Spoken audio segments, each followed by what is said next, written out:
I'll write the first part 5,000 words of the story in English, based on the outline using storytelling techniques that would appeal to women over 50 in the U.S. I'll follow the structure we created and stop after part 1. Sophia Reynolds stood at her kitchen window watching autumn leaves dance across the courtyard of her modest South End apartment building. At 65, her hands bore the marks of 4 decades of needlework calloused fingertips and slightly bent joints that told a story of persistence. She stirred a pot of homemade apple cinnamon oatmeal, the same recipe she'd made for Henry throughout his childhood, now a comfort only to herself. The morning light caught on her wedding band, which she still wore 30 years after Richard's death. She'd never had the heart to remove it, just as she'd kept his faded blue cardigan hanging in her closet all these years. Another day, she whispered to herself, a habit formed during the lonely years of raising a child alone. Her phone rang, startling her from her reverie. The screen displayed Henry, and her heart leapt as it always did when her son called. "Good morning, sweetheart," she answered, tucking the phone between her ear and shoulder as she continued stirring. "Hey, Mom." Henry's voice sounded upbeat, energetic in a way it hadn't been in months. "Do you have plans for dinner this Friday? I'd like you to meet someone." Sophia paused, wooden spoon suspended over the pot. "Someone special?" "Very special," he replied, and she could hear the smile in his voice. "Her name is Miranda. I've been seeing her for a few months now, and, well, I think she might be the one." Sophia's chest tightened with both joy and an unexpected twinge of apprehension. At 35, Henry had dated occasionally, but never seemed to find someone who sparked that certain light in his eyes. She'd started to wonder if he ever would, or if her own example of solitude after losing Richard had somehow shaped his approach to relationships. "I'd love to meet her," Sophia said, trying to infuse her voice with pure enthusiasm. "Should I make dinner? I could prepare Richard's favorite pot roast." "Actually," Henry hesitated, "I was thinking we could meet at Bella Vita. Miranda loves Italian." Sophia nodded to herself. A restaurant-neutral territory. Perhaps that was better for a first meeting. "Of course," she replied. "What time?" After arranging the details, they said their goodbyes. Sophia returned her attention to the oatmeal, which had begun to bubble and thicken. She poured it into a bowl, the steam rising in fragrant spirals, and carried it to her small kitchen table, where a newspaper and reading glasses waited. As she ate, her mind wandered back 30 years to the day that had altered the course of her life forever. 1993, Boston General Hospital. The emergency room buzzed with frenetic energy around her, but Sophia heard nothing except the hammering of her own heart. A doctor in blue scrubs approached, his expression grave. "Mrs. Reynolds." She nodded, unable to form words. "I'm very sorry," he said, his voice gentle but clinical. "Your husband suffered a severe trauma in the collision. We did everything we could, but his injuries were too extensive." The words floated around her like disconnected fragments. Richard. Collision. Too extensive. Sorry. "Mom!" 5-year-old Henry tugged at her sleeve, his small face pinched with confusion and fear. He'd been at a neighbor's house when the accident happened, spared from witnessing the crash that took his father's life. "Where's Dad?" Sophia looked down at her son at the eyes so like Richard's and felt the world closing in. How could she possibly explain? How could she bear this alone? With trembling hands, she gathered Henry into her arms and held him close as if she could somehow protect him from the reality they now faced. "Daddy had an accident," she whispered against his hair. He had to go to heaven." Henry pulled back, his face crumpling in the way only a child's can, raw and unfiltered grief.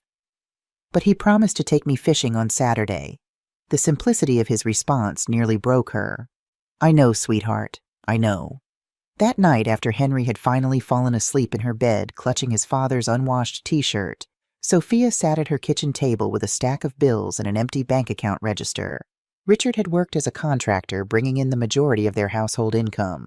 Her part-time job at a local tailor shop barely covered groceries. "What am I going to do?" she whispered to the empty chair where Richard should have been sitting. The silence offered no answers, but as dawn broke, Sophia had made her decision. She would give up her dream of opening her own alterations boutique and instead take a full-time position at the industrial garment factory on the outskirts of town. The hours were longer, the work more punishing, but the pay would keep a roof over their heads and food on the table. For Henry, she would do whatever it took. The memory faded as Sophia finished her oatmeal. She'd kept that promise to herself, doing whatever it took. 16-hour days at the factory sewing and altering clothing until her fingers bled and her back ached. Night classes in bookkeeping when Henry was in middle school to secure a slightly better position. Packing his lunches even as he entered high school to save every possible dollar. And refusing 3 marriage proposals over the years, concerned about how a stepfather might complicate Henry's life.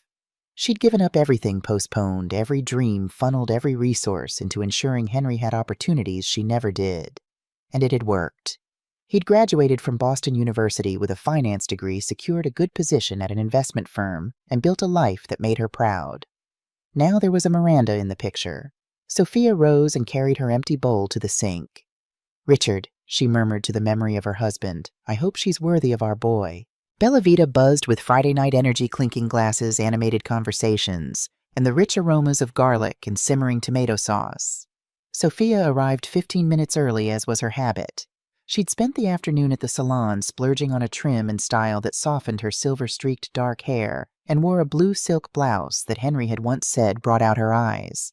The hostess led her to a corner table where Henry already waited. He stood immediately, his smile bright with nervous energy. He'd inherited Richard's height and lean build, but had Sophia's warm brown eyes and expressive features. "Mom," he embraced her tightly, then pulled back to look at her. "You look beautiful." "Thank you, sweetheart." She squeezed his arm. "So where is this special lady?" "Parking the car. She should be—" Henry's gaze shifted over Sophia's shoulder, his expression softening. "Here she is now." Sophia turned and saw a striking young woman striding toward them. Miranda Campbell was tall and slender with chestnut hair that fell in sleek waves past her shoulders. She wore an expertly tailored black dress that suggested both taste and money, and her confident smile revealed perfect white teeth. She moved with the assurance of someone who had never questioned her place in the world. "You must be Sophia." Miranda extended a manicured hand. "I've heard so much about you." Sophia took the offered hand, noting its softness, hands that had never known hard labor. "All good things, I hope." She smiled, searching the younger woman's hazel eyes for warmth. "The best," Miranda said, sliding into the chair Henry held out for her. "Henry tells me you practically raised him single-handedly. That's so impressive." There was something in her tone, admiration, yes, but with an undercurrent Sophia couldn't quite place. Condescension, pity. "It wasn't easy," Sophia acknowledged, settling into her own chair. "But Henry made it all worthwhile. Mom worked at Matthew's garment factory." Henry explained, his hand resting on Miranda's. 16-hour days sometimes, and still found energy to help with my homework and attend every baseball game." Miranda's perfectly shaped eyebrows rose. "Matthews, isn't that the place that closed down a few years ago when everything moved offshore?" "Yes," Sophia nodded. "I was lucky to find work doing alterations at Barnard's department store after that. I still do some freelance work for private clients." "How resourceful," Miranda commented, her gaze drifting to the menu. "My mother always says adaptability is the true measure of strength." The conversation flowed more easily once they ordered, with Henry acting as a bridge between the two women. Sophia learned that Miranda was a marketing executive for a luxury hospitality brand, that she'd graduated from Northwestern, and that her parents lived in an affluent suburb of Connecticut. "My father's in commercial real estate development," Miranda explained as she delicately twirled linguine around her fork. "And my mother runs the Historical Society and sits on several charity boards." "That sounds lovely," Sophia said, trying to picture the life Miranda described, so different from the working-class existence she'd known. "Do you visit them often?" "Every other month or so," Miranda replied with a small shrug. "It's important to maintain family connections, don't you think?" "Absolutely," Sophia agreed, catching Henry's eye. "Family is everything." As dinner progressed, Sophia noticed small things, the way Miranda subtly directed the conversation away from memories of Henry's childhood, how she steered topics toward their future plans, the slight stiffening when Sophia mentioned Sunday dinners. "We're both so busy with our careers," Miranda said when Sophia suggested a regular family meal. "Weekends are precious downtime, but perhaps for special occasions." By the time dessert arrived, tiramisu for Henry and Sophia, nothing for Miranda, who was watching her sugar intake. Sophia had formed an impression of her son's girlfriend. Miranda was intelligent, ambitious, and clearly besotted with Henry.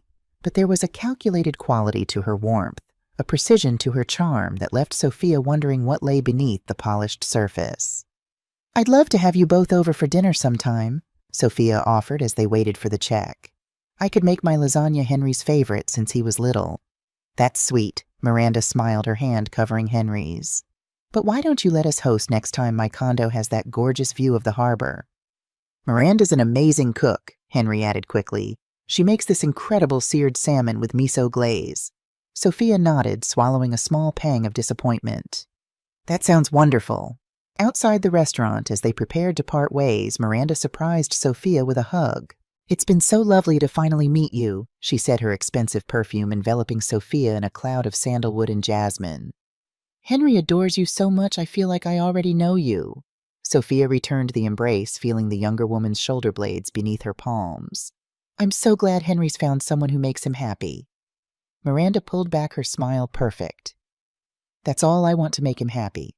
As Sophia watched them walk away, Henry's arm around Miranda's waist, she couldn't shake a nagging unease. Something in the younger woman's voice, a subtle emphasis. That's all I want to make him happy. The words themselves were lovely. So why did they leave her cold?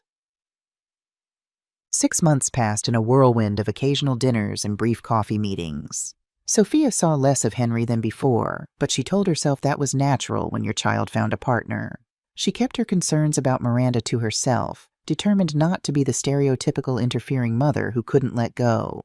Then came the phone call that would change everything. Mom, Henry's voice bubbled with excitement. I have news. Big news. Sophia sat on the edge of her bed, heart racing. Tell me, sweetheart.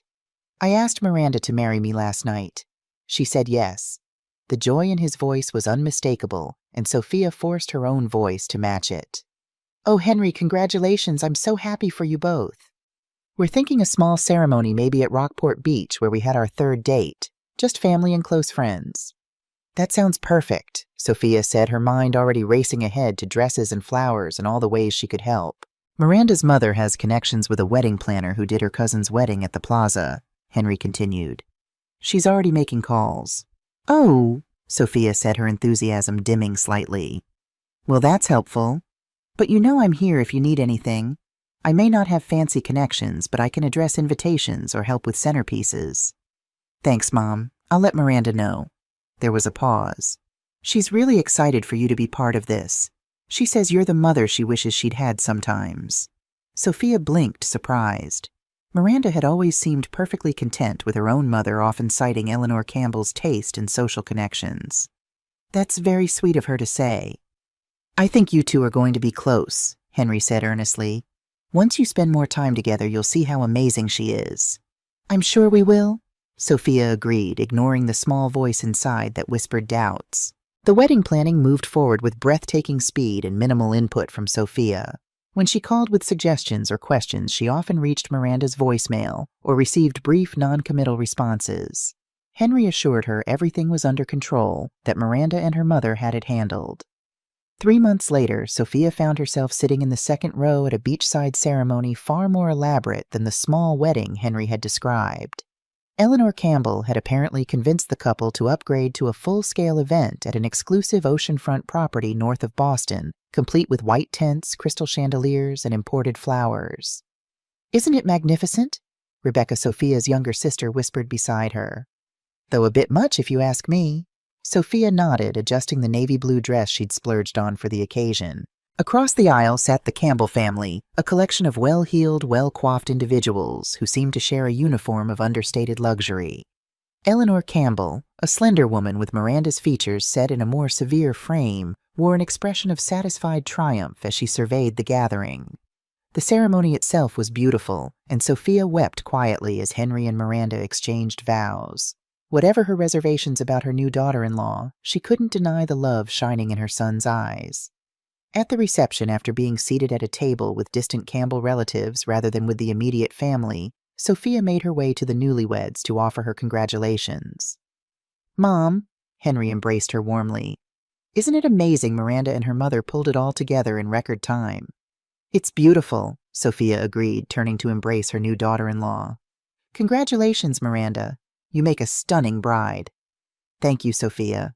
Miranda accepted the hug, her body stiff despite her smile. I'm so glad you could be here to see Henry so happy. There it was again, that subtle emphasis that made Sophia feel simultaneously included and excluded. She was welcome as Henry's mother, not as a person in her own right. "I made something for you both," Sophia said, retrieving a small wrapped package from her evening bag. "Just a little wedding gift." Miranda accepted the package with a polite smile. "How thoughtful. We'll open it later with the others." "It's a quilt," Sophia explained, unable to contain herself. "I hand-stitched it from pieces of Henry's baby blanket and some of Richard's old shirts. I saved them all these years, and I thought—" "Mom," Henry interrupted gently, glancing at the growing line of guests waiting to congratulate them. "We'll cherish it, but we should probably keep the line moving." "Of course." Sophia stepped back, her gift already set aside on a growing pile. "We'll talk more later." But later never really came. The reception whirled on a carousel of speeches and dances and cake cutting that left no time for quiet conversation. By the time Sophia kissed Henry goodbye, the quilt had been packed away with dozens of more expensive gifts, and Miranda was busy saying farewell to her college friends. On the drive home, Rebecca voiced what Sophia wouldn't allow herself to think. "They put you at a table with strangers," her sister said bluntly. The mother of the groom stuck with the Campbell third cousins from Duluth. "It was a large wedding," Sophia defended. "I'm sure it was just a logistical issue." Rebecca snorted. "Logistics, my foot. That was deliberate. Just like not asking you to help with anything. Just like not including any of Henry's childhood friends. They're erasing you, Soph." "Don't be dramatic," Sophia said, but a cold weight settled in her stomach. Henry would never allow that. "Henry might not realize it's happening," Rebecca countered. "Men can be oblivious, especially when they're in love. Just keep your eyes open, okay, and your wallet closed." Sophia turned to look out the window, watching the coastline blur past. Rebecca meant well, but she'd always been suspicious of people's motives. Surely things would improve once the newlywed phase passed and real life set in. Miranda would see that having a supportive mother-in-law was a blessing, not a burden. She just needed to be patient.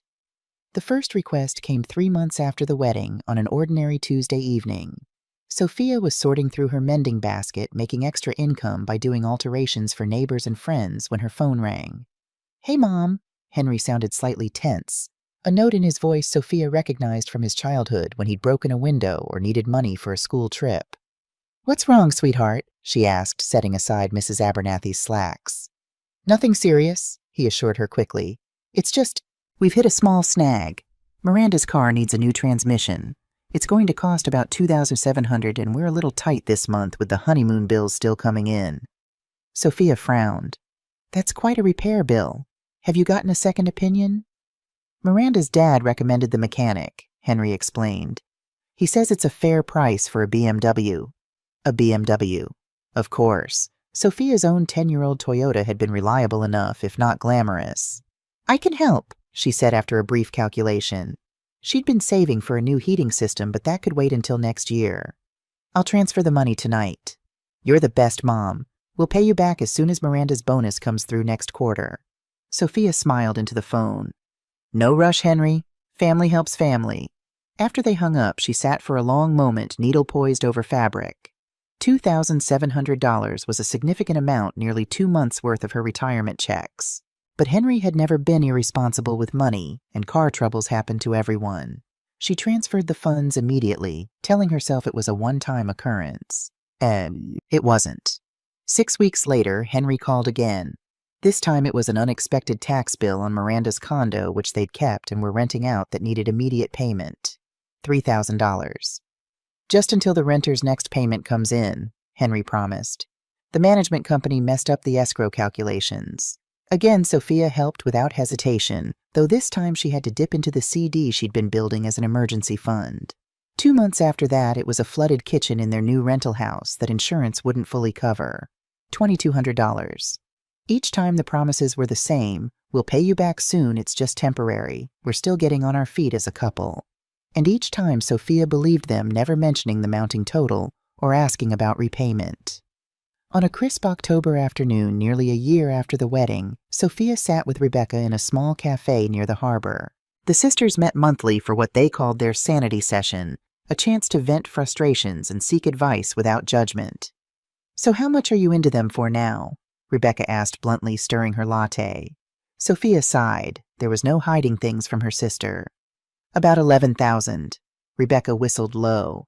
And they haven't paid back a cent, have they? Miranda's bonus was less than expected, Sophia defended. And they've had these unexpected expenses. Meanwhile, have you seen her Instagram? Rebecca pulled out her phone, navigating to Miranda's profile. Look at this. Weekend in Nantucket. New designer handbag. Dining at Soralina. Sophia glanced at the carefully curated images of her daughter-in-law's glamorous life. There was Henry smiling beside Miranda on a sailboat, looking carefree and happy. They deserve some enjoyment, she said weakly. Life isn't all about penny pinching. No, Rebecca agreed, but it's not all about spending your mother's retirement fund either. She leaned forward. When's the last time they invited you over for dinner? When's the last time Henry called just to check in, not to ask for money? Sophia looked away, unwilling to acknowledge the truth in her sister's words.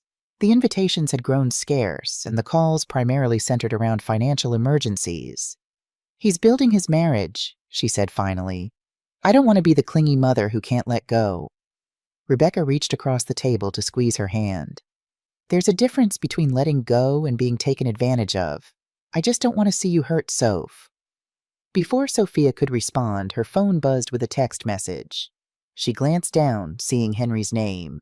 Mom, can we meet tomorrow? Something important to discuss. Lunch at Tony's. A flutter of anxiety and hope mingled in her chest.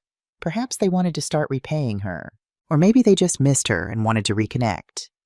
Henry wants to have lunch tomorrow, she told Rebecca. See, you're worried for nothing. Rebecca's skeptical expression didn't change, but she nodded. I hope you're right. Tony's Deli was quiet when Sophia arrived the next day, the lunch rush not yet begun. She spotted Henry immediately seated in a corner booth, nervously shredding a paper napkin. Her heart constricted at the sight of him. No matter how old he grew, she still saw flashes of the little boy who'd needed her to chase away nightmares and kiss scraped knees. Henriette, she called, waving as she approached. He stood to embrace her, the scent of his cologne more expensive than what he used to wear, enveloping her briefly. Mom, thanks for coming. He gestured for her to sit. I ordered you an iced tea. Thank you, sweetheart. She studied his face, noting the tightness around his eyes. Is everything all right? You seemed serious in your message. Henry took a deep breath. Actually, Miranda and I have some big news. We found a house. Our dream house. Sophia's eyebrows rose. A house I thought you were renting until Miranda's condo lease ends. That was the plan, but this opportunity came up unexpectedly. His eyes lit up with genuine excitement. It's perfect, Mom. 3 bedrooms, a yard for kids someday in a neighborhood with great schools. The kind of place I always wanted to raise a family. That sounds wonderful, Sophia said cautiously, sensing there was more to this conversation. When can I see it? We're still in negotiations, but... Henry paused, twisting his wedding ring. That's actually why I wanted to talk to you. We need help with the down payment. Sophia's heart sank. How much help? Henry looked down at his shredded napkin. The asking price is $580,000. We need 20% down to avoid mortgage insurance, so about $70,000 after what we've saved. $70,000. The number hung in the air between them like a physical presence. Henry, Sophia said softly, that's a lot of money. That's almost all I have left from selling your father's land. The small parcel of land in western Massachusetts had been Richard's only real asset, a wedding gift from his grandfather that he'd held on to, just in case. Sophia had finally sold it 3 years ago when the area began developing, creating a nest egg she'd hoped would sustain her through her later years. I know, Henry reached across the table to grasp her hands. I wouldn't ask if it wasn't important, but this is our future, Mom, a place for your grandchildren someday. Sophia looked into her son's earnest eyes, so like Richard's, and felt the familiar pull of maternal sacrifice. Everything she'd ever done had been for Henry's future. Why stop now? What about the money you already owe me? She asked gently. A flash of something guilt irritation crossed Henry's face before his expression smoothed. Once we're settled, we'll start paying everything back. Miranda has a promotion coming up, and I'm in line for a raise next quarter. Sophia nodded slowly. The same promises, larger stakes. I need to think about it, she said finally. It's not a small decision. Of course, Henry agreed, though she could see disappointment in his eyes. Take your time. We just need to know by Friday if we're going to make an offer. Friday. 3 days away. They finished lunch with stilted conversation about safer topics, the weather, and upcoming exhibit at the museum, Henry's coworker's new baby. When they parted outside the restaurant, Henry hugged her tightly. "I love you, Mom. You know that, right?" "I know, sweetheart." She patted his back, feeling the expensive fabric of his suit. "I love you too. Always." As she watched him stride away, Sophia wondered when love had become so entangled with money, and when her son had started measuring her devotion in dollars rather than years of sacrifice. That night, she sat at her small kitchen table with her financial records spread before her. The numbers told a stark story. After helping Henry and Miranda with their various emergencies, her comfortable cushion had dwindled to barely enough for 5 years of modest living. If she gave them $70,000 for the down payment, she would have to continue working part-time into her 70s. And even then, her future would be precarious. She pulled out Richard's photograph from the drawer where she kept important papers. His smile, captured in sunlight on a long-ago summer day, seemed to offer no answers. "What would you do?" she asked the empty room. "Would you risk everything for his happiness?" The silence held no reply, but as she traced Richard's familiar features, she thought she knew. He'd always put family first, always believed in sacrificing for those you love. With a deep breath, she picked up her phone and composed a text to Henry. "I'll help with the down payment. Let's talk details tomorrow." His reply came instantly. "Thank you, Mom. You're the best. Miranda sends her love, too. This means everything to us." Sophia set down the phone and wiped away a tear. She had to believe this investment in their future would strengthen their relationship, that once they were settled in their dream home with no financial pressures, Henry and Miranda would welcome her back into their lives. She just had to be patient a little longer. The house was undeniably beautiful, a colonial revival with a wide front porch, mature maple trees, and the kind of solid presence that spoke of family Christmases and summer barbecues. Standing on the freshly cut lawn after the closing, watching Henry twirl a laughing Miranda on the front walk, keys dangling triumphantly from his finger, Sophia felt a surge of genuine happiness. "Come see inside, Mom," Henry called, gesturing for her to join them. "Now that it's officially ours." The interior was as lovely as the exterior, hardwood floors crown molding a kitchen with granite countertops and stainless steel appliances. Miranda led the tour, pointing out where furniture would go.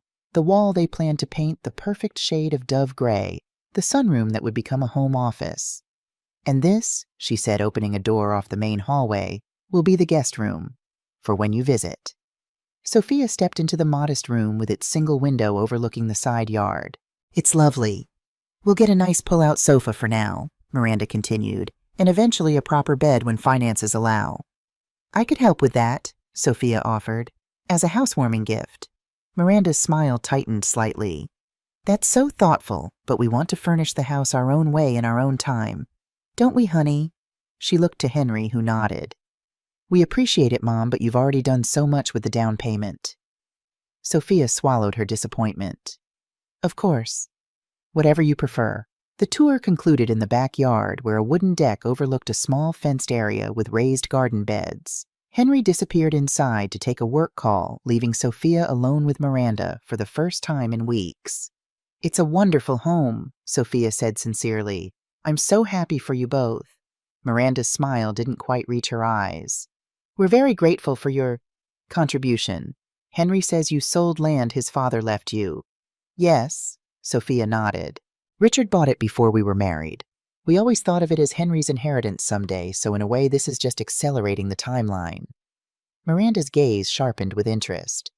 "Inheritance? Was there more land?" "No," Sophia said, slightly taken aback by the direct question.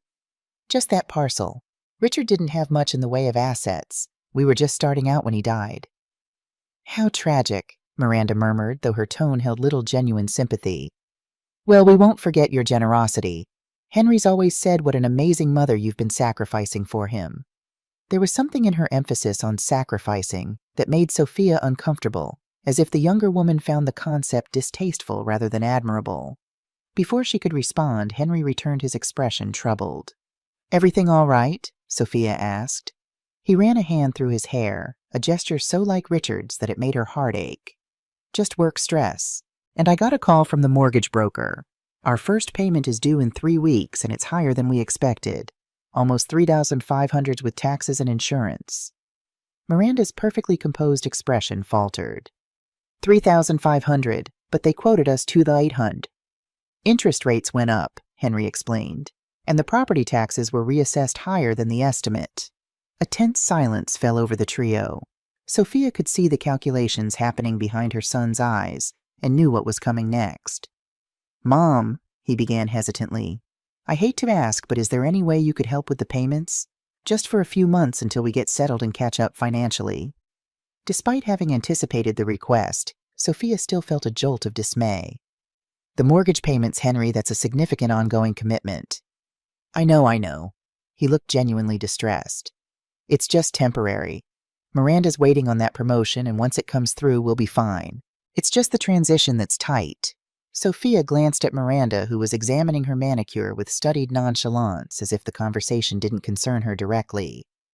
"How many months are we talking about?" Sophia asked. 3, maybe 4, Henry suggested. "Just to get through the end of the year." Sophia did the mental math. Another 14,000 or so on top of the 70,000 down payment and the 11,000 in emergency loans. But what choice did she have? They'd already purchased the house largely with her money. If they defaulted, that investment would be lost. "All right," she agreed reluctantly. "I can help through December. But Henry, after that, you and Miranda need to manage on your own. I don't have unlimited resources." Relief washed over her son's face. "Thanks, Mom. You're a lifesaver, and I promise this is the last time we'll need to lean on you." Miranda finally looked up, offering a smile that didn't quite mask the calculation in her eyes. "We're so lucky to have you, Sophia. Not everyone has such a supportive mother-in-law." Walking to her car an hour later, Sophia couldn't shake a growing sense of unease. What had begun as a one-time emergency loan had somehow morphed into an ongoing financial commitment with no clear end in sight. She'd dipped into her principal, the money that was supposed to sustain her through retirement. And for what? A guest room where she wasn't particularly welcome. As she drove away from the beautiful house her money had helped purchase, she wondered if she'd made a terrible mistake. December came and went, and with it Sophia's deadline for financial assistance. On a snowy January evening, she answered a call from Henry with a flutter of hope that he was calling to tell her they could manage on their own now. "Mom," his voice held the now familiar note of tension. "I know we said we'd be okay after December, but Miranda's promotion has been delayed again. The company's going through restructuring. We're still short on the mortgage payment." Sophia closed her eyes, pressing her fingers to her temple where a headache was beginning to form. "Henry, we had an agreement." I know. His voice took on a pleading quality. "But it's not our fault the company's reorganizing. Miranda's been working so hard, and this is completely out of her control." "What about your income?" Sophia asked. "Your job is stable, isn't it?" A pause. "My income mostly covers our other expenses. The mortgage was supposed to be manageable with both salaries at their projected levels. And the condo rental, doesn't that bring in money?" "The tenant moved out unexpectedly," Henry admitted. "We're trying to find a replacement, but the market's slow in winter." Sophia fought back frustration. Every supposed source of income seemed to mysteriously disappear or diminish when examined closely. "Henry, I can't keep doing this indefinitely. I need to think about my own future." His voice turned hurt. "Mom, are you saying you won't help us? We could lose the house. All that money you invested would be gone." The emotional manipulation was so transparent it should have angered her, but instead it just made her sad. When had her bright, thoughtful son learned to leverage her love against her? "I'll cover January," she said finally. "But we need to have a serious conversation about this situation, in person." "Thank you." Henry's relief was palpable. "You're the best mom. We can talk when things settle down okay. Miranda and I both appreciate everything you do for us." After they hung up, Sophia sat in her darkening apartment, the only light coming from the small lamp beside her chair. Outside, snow fell in silent curtains, blanketing the city in a temporary peace. January became February, then March. Each month brought a new reason why they still needed her help. Miranda's car trouble, an unexpected medical bill for Henry, rising heating costs during the brutal New England winter. And each month Sophia transferred the funds, watching her savings dwindle like the snow outside her window. The promised in-person conversation never materialized. Invitations to visit the house grew scarce, and when she did stop by, she often found Miranda busy or Henry distracted by work calls. Sunday dinners, once a sacred tradition in their family, became monthly, then quarterly events always with an excuse about their packed schedules. By April, when the daffodils pushed through the softening earth in the community garden outside her building, Sophia was providing not just the mortgage payment, but an additional $1,200 each month for unexpected expenses. Her total support had reached nearly $4,700 monthly, more than twice her own living expenses. Rebecca didn't mince words during their April coffee date. "They're bleeding you dry," she declared, stirring her cappuccino with unnecessary force. "When's the last time you even saw them?" Sophia sighed. 6 weeks ago. They came for a quick lunch on a Sunday. Henry had a work emergency halfway through, so they left early. A work emergency on Sunday? Rebecca's skepticism was palpable. Meanwhile, Miranda posted pictures from some rooftop bar that same afternoon. "Did you see those?" "I don't follow her social media," Sophia admitted. "It just makes me feel disconnected. Maybe you should start." Rebecca pulled out her phone, navigating to Miranda's Instagram profile. "Here. Sunday Funday with my love. #rooftop vibes #cocktail hour. Posted at 2:30 p.m. What time did they leave your place with the supposed work emergency?" Sophia stared at the image of Henry and Miranda sunglasses on cocktails raised in a toast the Boston skyline behind them. "Around 1:15, she said quietly. "They're lying to you, Soph." Rebecca's voice softened. "And it's not just about money. They're avoiding you while taking advantage of your generosity. Henry wouldn't," but the protest died on her lips as she stared at the evidence. Her son laughing in the sunshine while she sat alone in her apartment believing he was hunched over spreadsheets at the office. "Maybe there's an explanation," she offered weakly. Rebecca took her hand. "The explanation is that they're selfish and entitled. The question is, what are you going to do about it?"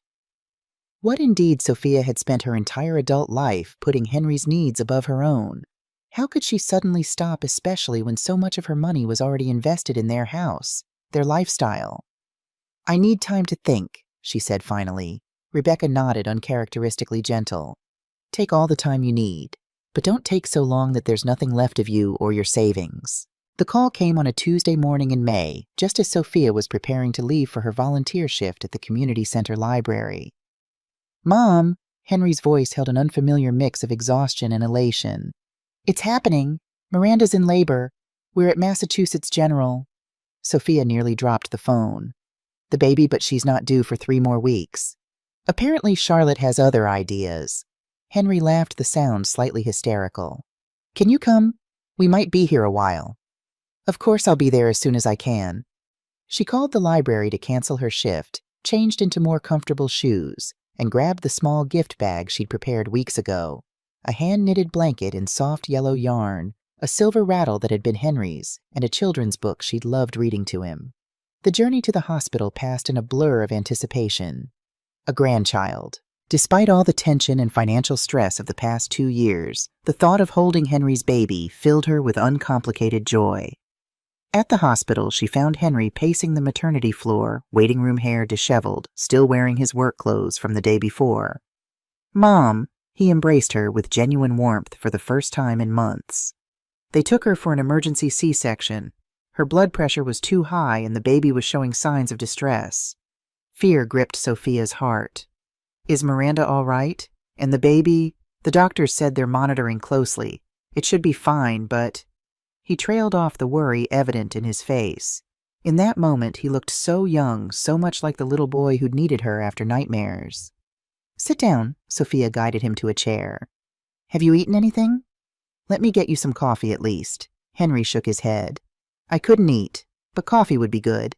When she returned with 2 cups of mediocre hospital coffee, Henry had been joined by an elegant older woman Sophia recognized as Eleanor Campbell Miranda's mother.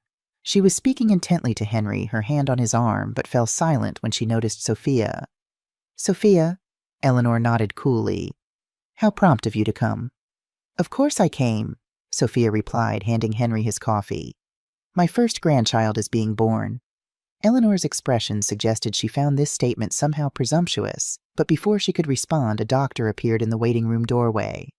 "Mr. Reynolds." Henry leapt to his feet. "Yes, how are they?" The doctor smiled. "Mother and baby are both doing well. It was a bit touch and go with Miranda's blood pressure, but she's stabilized. And your daughter is beautiful, 6 pounds 4 ounces, all fingers and toes accounted for." Henry sagged with relief. Can I see them? Miranda's still in recovery, but you can see the baby in the nursery. Follow me. Henry turned to Sophia and Eleanor. Coming. They followed the doctor down a corridor to a large window looking into the newborn nursery. Among the rows of clear bassinets, the doctor pointed to one where a tiny bundle wrapped in a pink blanket lay sleeping. There she is, he said. Charlotte Reynolds. Sophia pressed her hand to the glass tears welling in her eyes. The baby was perfect, a tuft of dark hair like Henry's tiny rosebud mouth, miniature fingers curled against her cheek. She's beautiful, Sophia whispered. Eleanor was already taking photos with her phone. She looks just like Miranda did. The Campbell nose definitely. Henry seemed unable to speak, his eyes fixed on his daughter with an expression of wonder and terror that Sophia recognized all too well. The overwhelming responsibility of parenthood had just become real for him. When can we hold her? Eleanor asked the doctor. Once Miranda's in her room and ready for visitors, the baby will join her there. Should be another hour or so. The three of them returned to the waiting room, the atmosphere charged with a strange mix of joy and tension. Eleanor dominated the conversation, discussing the nursery she'd helped design in the little yellow room upstairs, the baby shower she was planning for when Miranda felt up to it, the pediatrician she'd researched who had attended both Princeton and Harvard Medical School. Sophia listened quietly, offering occasional comments that were largely ignored. It was clear that Eleanor considered herself the primary grandmother, with Sophia as a distant secondary figure. When they were finally allowed to see Miranda and the baby, Eleanor swept into the hospital room first, exclaiming over her daughter's bravery and the baby's perfection.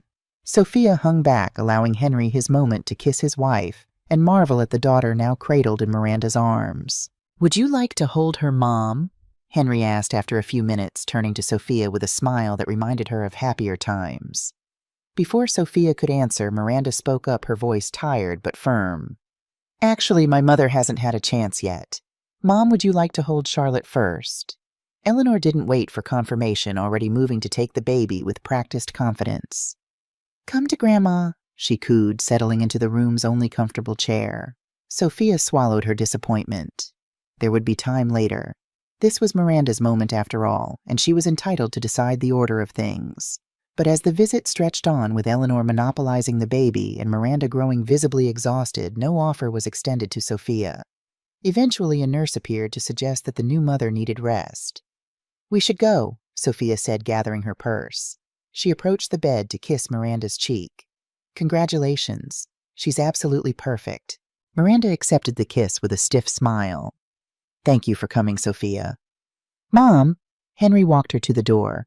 "Would you mind helping with the mortgage again this month, with Miranda on maternity leave and the hospital bills coming?" The request, so casually made in this sacred moment, felt like a slap, but Sophia merely nodded. "Of course, Henry. Whatever you need." In the corridor, away from Eleanor's sharp gaze and Miranda's proprietary hold on the baby, Henry hugged her tightly. "Thanks, Mom, for everything. I don't know what we'd do without you." Sophia returned the embrace, breathing in the scent of her son coffee and hospital antiseptic and the faint trace of the cologne she'd given him for Christmas. "I'll always be here for you," she promised, "and for Charlotte." The truth of that promise would be tested in the months that followed. Visits to see her granddaughter were subject to strict scheduling, always when Eleanor wasn't present, and often canceled at the last minute due to Charlotte being fussy or Miranda not feeling up to company. When she was permitted to visit, Sophia found herself constantly corrected on how to hold the baby, feed the baby, comfort the baby, as if she hadn't successfully raised a child of her own. "She likes to be held this way," Miranda would demonstrate, taking Charlotte back with barely concealed impatience. "And we're not doing pacifiers. My mother says they create dental issues later." During one rare Sunday dinner at their house 3 months after Charlotte's birth, Sophia brought a small teddy bear she'd found at a local craft fair. "It's handmade," she explained, presenting it to Miranda. "The woman who makes them uses all natural materials, organic cotton, and vegetable dyes." Miranda examined the bear with visible skepticism. "It's rustic." "I thought Charlotte might like something with texture," Sophia explained. "Henry used to love his teddy bear, Mr. Buttons, remember Henry?" Henry, focused on his phone across the room, looked up with a distracted smile. "Oh yeah, Mr. Buttons." Miranda set the bear aside. We're trying to be careful about what goes in her crib. Sid's risks and all that. She glanced at her watch. Oh, it's nearly time for her feeding. Would you excuse me? As Miranda disappeared upstairs with the baby, Henry finally put down his phone. Sorry about that, Mom. Work's been crazy. Sophia nodded, used to the excuses. How are things otherwise? Are you managing financially? Henry's expression clouded. Actually, that's something I wanted to discuss. Miranda's decided to extend her maternity leave. The nannies we've interviewed just don't seem right, and her mother thinks Charlotte needs one-on-one care with family at this age. Sophia bit back her first response that she would happily provide that care for free. She'd offered once only to be told that Miranda preferred a more consistent schedule than you could provide. How long will she stay home? She asked instead. At least 6 more months, Henry replied, which means we're still going to be tight. I hate to ask, but could you continue helping with the mortgage, and maybe a bit more for the baby expenses? Diapers, formula, all that adds up fast. Sophia took a deep breath. Henry, I've been helping for almost 2 years now. That's far beyond the temporary situation we initially discussed. He had the grace to look ashamed. I know, Mom, and I'm sorry, but with Charlotte now, it's not just about Miranda and me anymore. It's about your granddaughter, too. And there it was, the emotional leverage she couldn't resist. The implication that refusing to help would somehow harm Charlotte, would make her a bad grandmother. I'll continue with the mortgage, she agreed reluctantly. But Henry, we need to make a plan for you to take over these payments. My savings won't last forever. Of course, he nodded eagerly.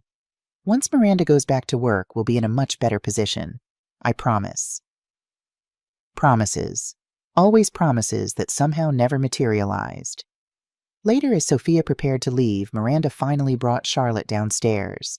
The baby was alert and beautiful, her dark eyes, Henry's eyes taking in everything with solemn curiosity. Would you like to hold her before you go? Miranda offered the first spontaneous gesture of inclusion all evening. I'd love to. Sophia held out her arms, heart swelling as the warm weight of her granddaughter settled against her chest. Charlotte gazed up at her tiny fingers reaching to touch her face. Hello, sweetheart. Grandma loves you so much. Miranda hovered anxiously. Support her head a bit more. She likes to be held upright. Sophia adjusted her hold, swallowing her irritation. She'd carried Henry through his infancy and childhood, had nursed him through fevers and nightmares and broken bones. But here in this house her money had helped buy, she was treated as an incompetent novice. When Charlotte began to fuss, Miranda immediately stepped forward. She's probably tired. I should take her up. The baby was whisked away before Sophia could properly say goodbye. Henry, noticing her expression, gave her a sympathetic smile. Miranda's just very particular about Charlotte's routine. She's read every baby book published in the last decade. I understand, Sophia said, though she didn't, not really. What she understood was that she was being systematically excluded from her granddaughter's life, while simultaneously being expected to finance it. As she drove home through the gathering dusk, the weight of this realization pressed on her chest like a stone. She had become nothing more than an ATM to Henry and Miranda, a source of funds to be accessed when needed, ignored when not. Even her role as grandmother was subject to their control and convenience. For the first time, she allowed herself to wonder if Rebecca might be right. Were they taking advantage of her? Had her generosity enabled their entitlement? And if so, what could she possibly do about it now, when so much of her financial future was tied to theirs? The questions followed her home, hovering in the darkness of her apartment as she prepared for bed. There were no easy answers, only the growing certainty that something would have to change. She just didn't know what or how or when that change would come. I'll write part 2 of the story in about 5,000 words, following the outline and continuing the narrative. June in Boston brought oppressive heat, the kind that settled over the city like a wool blanket, trapping exhaust fumes and impatience between towering buildings. Sophia stood outside Henry and Miranda's colonial revival home, a carefully wrapped package in her hands. Inside was a hand-knitted sweater for Charlotte, slightly too large so the baby could grow into it over the coming fall months. She'd called twice to arrange this visit. Both attempts met with Miranda's voicemail. Finally, she'd texted Henry directly. Would love to drop off a gift for Charlotte this afternoon. Are you home? His reply had been brief but encouraging. Miranda has appointments, but I'll be home with Charlie. Come by around 3. Now as Sophia approached the front door, a surge of anticipation filled her chest. She missed her granddaughter fiercely. It had been nearly 3 weeks since she'd last held Charlotte a supervised 20 minutes that had felt more like an audition than a visit. She rang the doorbell, adjusting the ribbon on the package. When no one answered, she rang again, then tried a gentle knock. Still nothing. Frowning, she stepped back to look at the driveway. Henry's car was there, as was Miranda's sleek BMW. Perhaps they couldn't hear the bell over Charlotte's crying, or maybe they'd stepped into the backyard. Sophia tried the door handle, surprised when it turned easily in her grasp. "Hello?" she called, stepping into the cool foyer. "Henry, it's Mom." No response. The house was quiet except for the distant hum of the central air conditioning. She hesitated, uncomfortable with entering uninvited, yet concerned by the silence. What if something was wrong? "Henry," she called again, moving toward the back of the house. "Is anyone home?" As she approached the kitchen, she heard voices, Miranda's, she realized, speaking in low, intense tones. Sophia slowed, not wanting to interrupt what sounded like an important conversation. Then she caught a fragment of words that froze her in place. "Can't stand that woman anymore. Always hovering, always bringing things we don't need." Sophia stood perfectly still, heart hammering in her chest. That woman. She knew immediately who Miranda meant. "Mom, you're being too harsh." Another voice, not Henry's, but an older woman's. Eleanor Campbell, Miranda's mother. "Sophia is just trying to be involved." "Involved?" Miranda scoffed. "She's suffocating. The other day she tried to tell me how to make Charlotte's oatmeal like I don't know how to feed my own child." I just smiled and nodded, but inside I was furious. Sophia's cheeks burned. She'd merely mentioned that adding a bit of cinnamon had always helped Henry's digestion as a baby, a harmless suggestion, or so she'd thought. "What does Henry say?" Eleanor asked. "He tries to defend her. Says she's lonely, that we need to be patient." Miranda's voice took on a mocking quality. "She's given us so much, Miranda. We owe her." Eleanor made a dismissive sound. "Well, financially, perhaps, but that doesn't give her the right to interfere." "Exactly." Miranda's voice grew animated. "I didn't marry Henry to have his mother hanging around all the time, always bringing homemade pies and knitted things and asking to come over on Sundays. I can't take it anymore." Sophia clutched the wrapped package tighter, her knuckles whitening. Every word struck like a physical blow.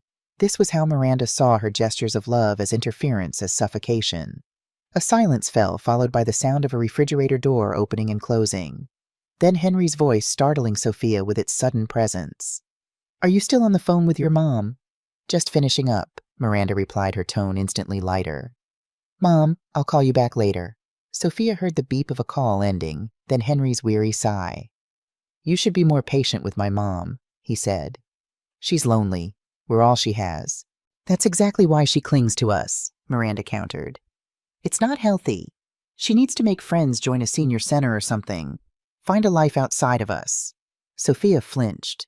A senior center. As if she were some burden that needed to be kept busy to avoid inconveniencing them. "You know how she is," Henry murmured, his voice barely audible. "Yes, and that's why you need to do something." Miranda's tone sharpened. "I'm serious, Henry. I can't take much more of this. Your mother thinks that because she pays for things, she gets to be part of every decision every weekend." "I'll talk to her," Henry promised, his voice resigned. "Talk the way you mean it," Miranda insisted. "Otherwise she'll be back here next week with another hand-knitted whatever and those sad eyes that make you feel guilty." There was a pause, then Miranda continued in a cooler tone.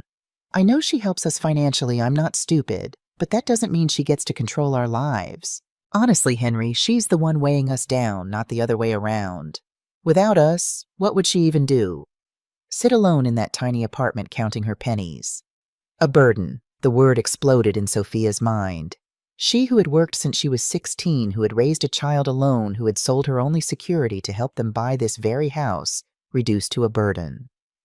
"Don't say that." Henry's voice was quiet, almost pleading.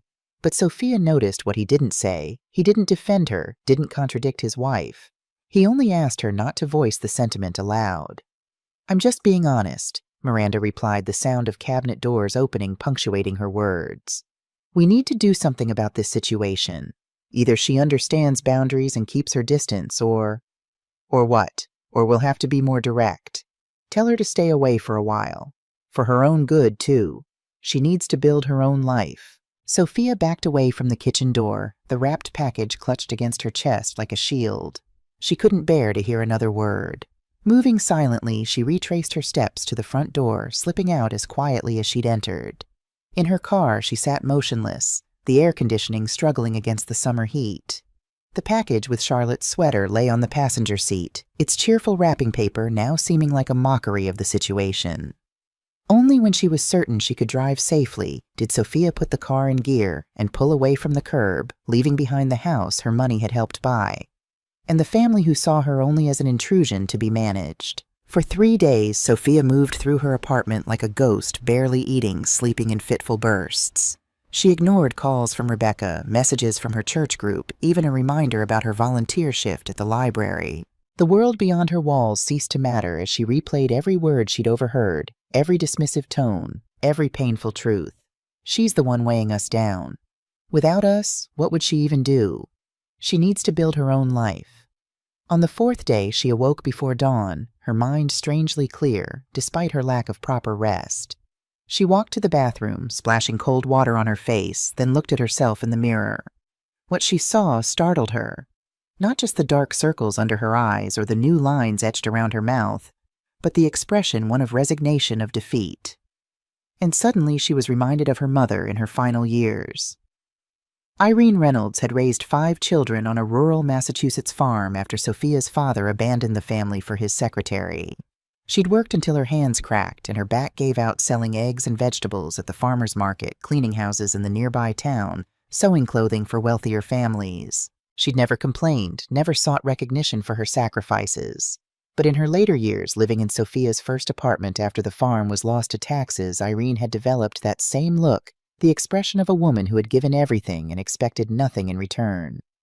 One evening, months before a stroke took her life, Irene had shared rare wisdom with her eldest daughter. "Sophia," she'd said, her work-worn hands folded in her lap, "never let anyone make you feel small. You are the backbone of your own life, and a backbone can either break or stand tall. You decide." Standing before the mirror 30 years later, Sophia made her decision. She would stand tall. "I was beginning to think you'd fallen into a well," Rebecca declared when Sophia finally answered her door. Her younger sister stood on the threshold, a paper bag of pastries in one hand, concern etched on her features. 4 days of no calls, no texts. I was about to file a missing persons report. "I'm sorry." Sophia stepped aside to let Rebecca enter. "I needed time to think." Rebecca studied her sister's face. "Something happened. Tell me everything and don't try to sugarcoat it. I can tell this is bad." In the kitchen, as Rebecca brewed coffee and arranged almond croissants on plates, Sophia recounted every detail of what she'd overheard at Henry's house. Her sister listened without interruption, though her expression darkened progressively. "Those ungrateful, entitled—" Rebecca cut herself off, taking a deep breath. "I knew Miranda was cold, but this is beyond anything I imagined." "It's not just Miranda," Sophia said quietly. "Henry didn't defend me. He didn't contradict anything she said." "Because he's become her puppet," Rebecca spat. "She's isolated him from everyone who knew him before his old friends, his cousins. When's the last time you saw him with anyone from his past?" Sophia considered this. It was true that Henry's college friends, once frequent visitors to her apartment, were now absent from his life. Even James, his best friend since 3rd grade, hadn't been invited to the housewarming. "I thought they were just busy with the baby," she said weakly. "It's a classic pattern," Rebecca insisted. "Isolate, then control. And now that she has him under her thumb, she's working to cut you out too, except for your checkbook, that she wants to keep around." Sophia sipped her coffee, the bitter taste matching her thoughts. "Maybe I've been too intrusive. Maybe I should give them more space." Rebecca slammed her cup down, coffee sloshing over the rim. "Sophia Reynolds, don't you dare make excuses for them. When have you ever dropped by uninvited? When have you ever imposed? You've been respectful of their time, their space, their parenting choices, even when they've been dead wrong." "But no buts," Rebecca insisted. "And there's more you don't know." She pulled out her phone, navigating to Miranda's Instagram profile.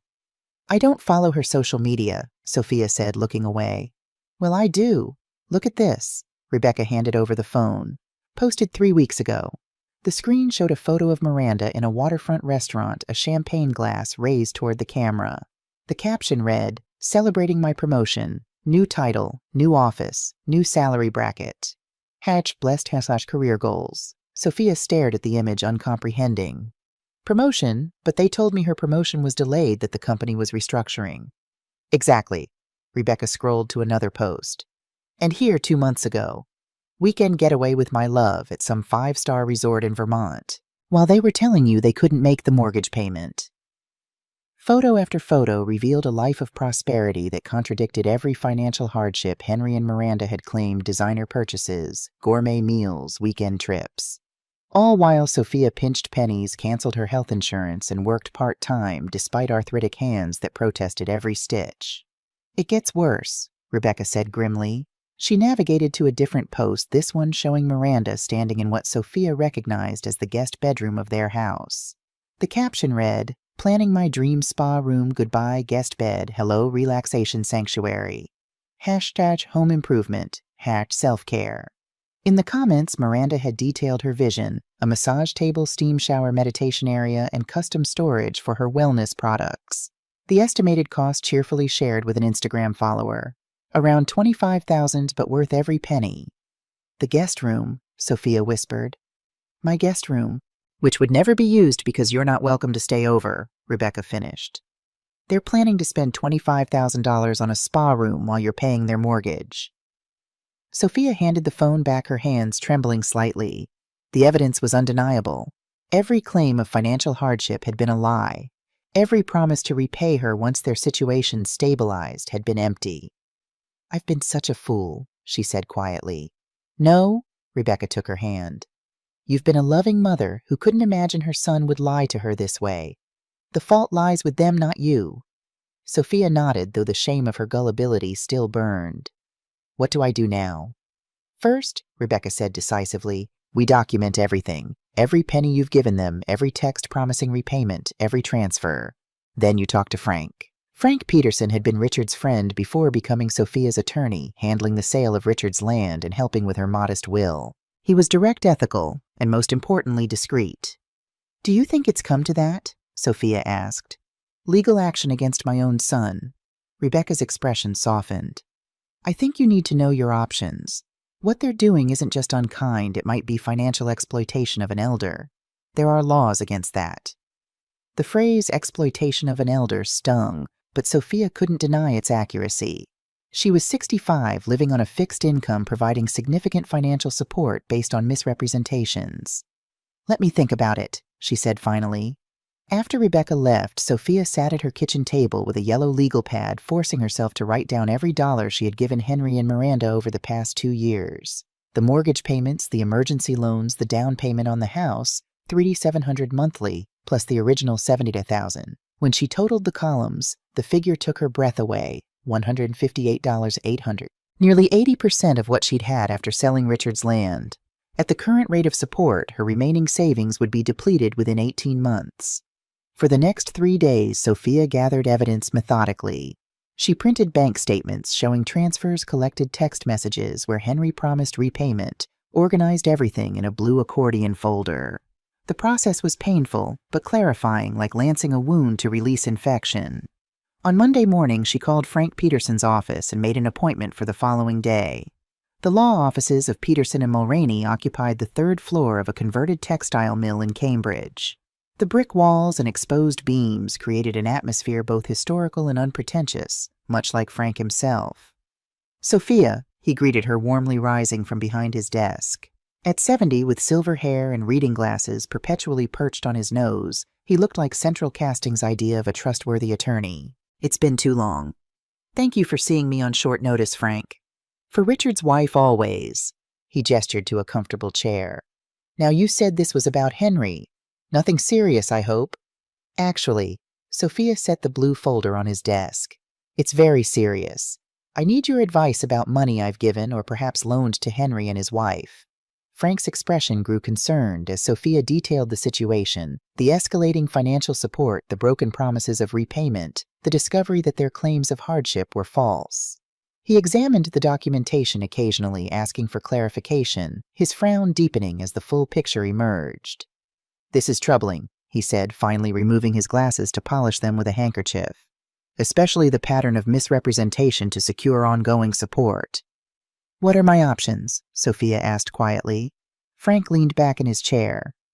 "Legally, you have two primary paths.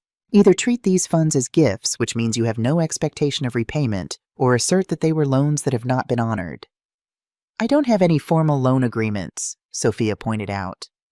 "True, but you have these texts." Frank tapped a printed page where Henry had written, "We'll pay you back once things stabilize, Mom. Promise."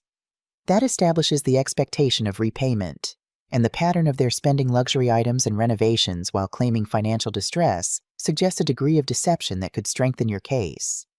"Are you suggesting I sue my own son?" The words felt foreign in her mouth. "I'm outlining possibilities," Frank clarified gently.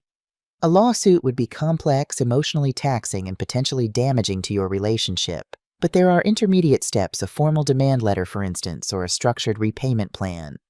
He steepled his fingers, studying her. "However, there's a simpler approach that doesn't involve courts." "What's that?" "Stop paying," he said simply. "There's no contract forcing you to continue these transfers. The house is in their names, not yours. If you stop, what can they do? At worst, they might accuse you of breaking a verbal agreement, but these texts show they're the ones who've broken promises." Sophia considered this. Simply, stop. No more transfers, no more draining her savings to fund a lifestyle that excluded her. The thought was both terrifying and liberating. "What about the house?" she asked. "If they can't make the payments without me, they could lose it. All that money I invested would be gone." "That's a risk," Frank acknowledged. "But consider the alternative, continuing to deplete your savings until there's nothing left while being treated as an unwelcome intrusion in their lives. Is preserving their house worth sacrificing your financial security and dignity?" Put that way, the answer seemed clear. Yet Sophia still hesitated, maternal instinct warring with self-preservation. "Think about it," Frank advised, closing the folder and handing it back to her. "Whatever you decide, document everything going forward. And Sophia," his voice softened, "remember that holding people accountable isn't the same as not loving them. Sometimes it's the most loving thing you can do." On the drive home, Frank's words echoed in her mind. Holding people accountable isn't the same as not loving them. For decades, she'd equated love with sacrifice, with giving without expectation of return. But had that truly served Henry? Had it fostered respect, responsibility, gratitude, or had it enabled exactly the entitled behavior he now displayed? By the time she reached her apartment, Sophia had made her decision. She would stop the financial support not abruptly, but after one final clarifying conversation. She would offer Henry and Miranda a chance to recognize the reality of their situation and make amends. And if they couldn't or wouldn't, then she would have to love her son enough to let him face the consequences of his choices. The week passed in strange tranquility. Now that Sophia had decided on a course of action, a weight seemed lifted from her shoulders. She slept better than she had in months, took walks in the community garden, even agreed to coffee with a retired professor who volunteered alongside her at the library. She was preparing for the conversation with Henry, mentally rehearsing points she wanted to make when fate intervened in the form of a text message. It arrived on Thursday evening as Sophia was making dinner, a simple pasta with vegetables, the kind of economical meal that had become her norm while sending thousands to fund Henry and Miranda's lifestyle. Her phone chimed with the distinctive tone she'd assigned to the family group chat, a channel that had been silent for weeks. Curious, she wiped her hands and checked the message. It was from Henry. "Mom, Miranda and I have been talking. We think it's best if you keep some distance for a while. We're going through a difficult time and need some space. Thanks for understanding."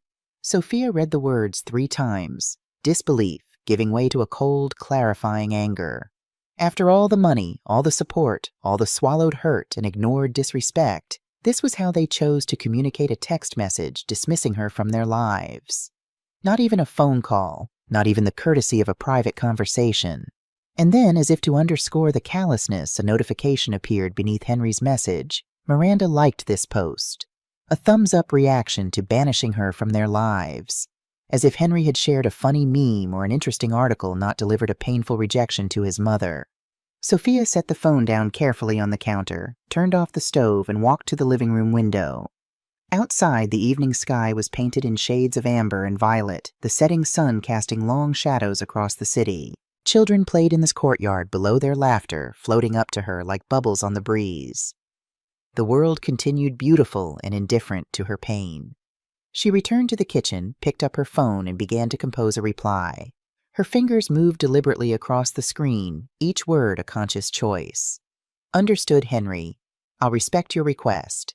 And I'll also stop paying the house mortgage, $3,500 month, the monthly transfers, $1,200, and Charlotte's health insurance, $450. I hope you both find the space you need. Love, Mom. She read it over once, confirming the accuracy of each figure, then pressed send. 2 blue check marks appeared instantly read. Sophia placed the phone face down on the counter and returned to her pasta, adding a pinch of basil from the small pot she kept on the windowsill. She plated the meal, carried it to her small dining table, and ate slowly, methodically, tasting each bite. The phone began to vibrate within minutes, skittering across the counter like an agitated insect.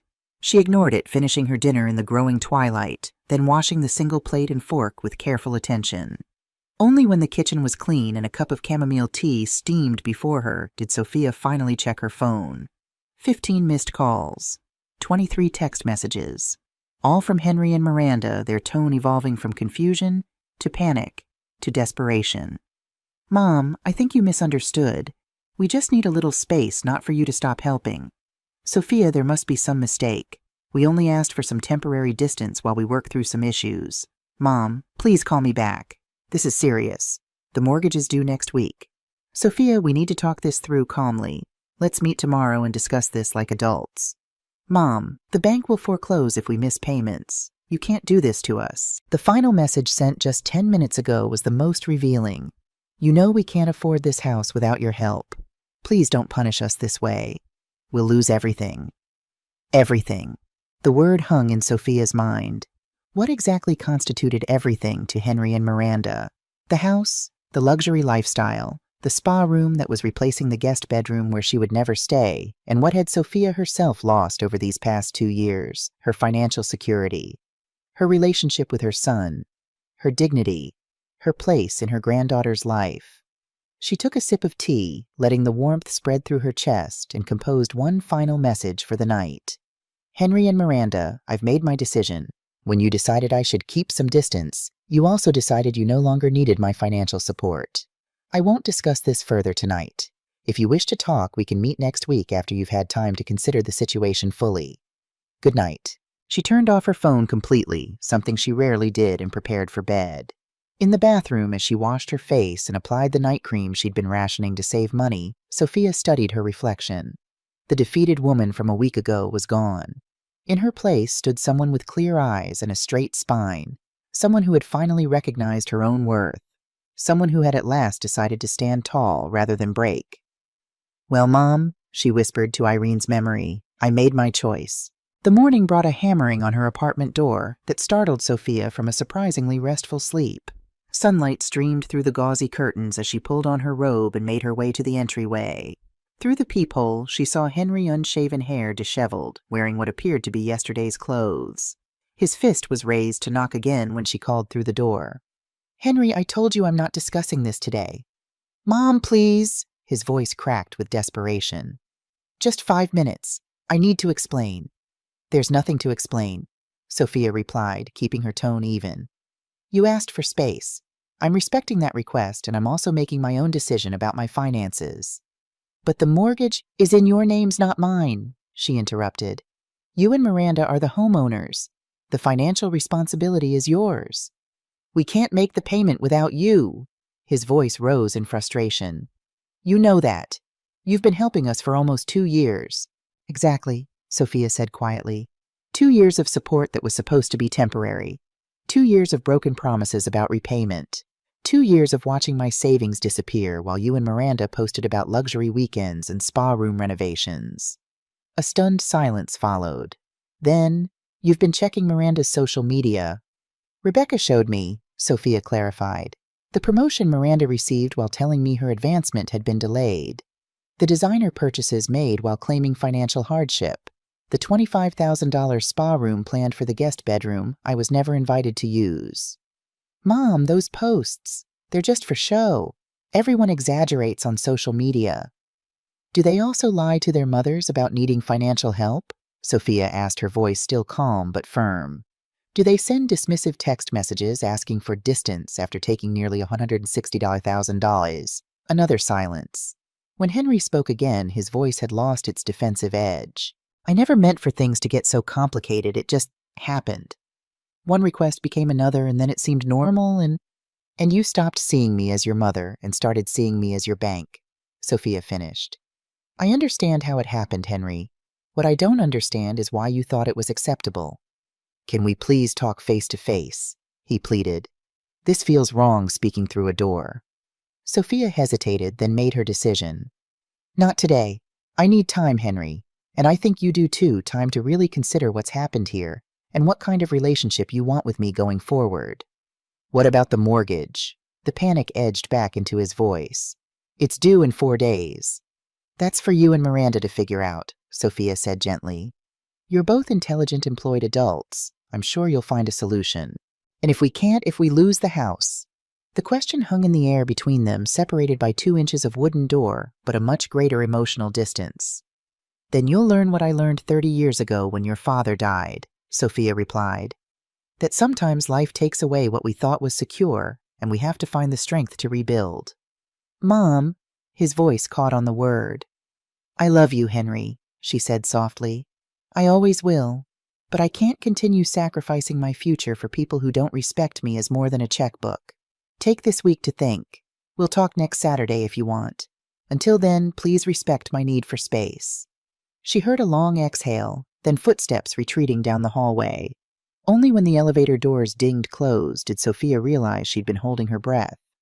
The days that followed brought a barrage of calls and messages, first pleading, then angry, then manipulative.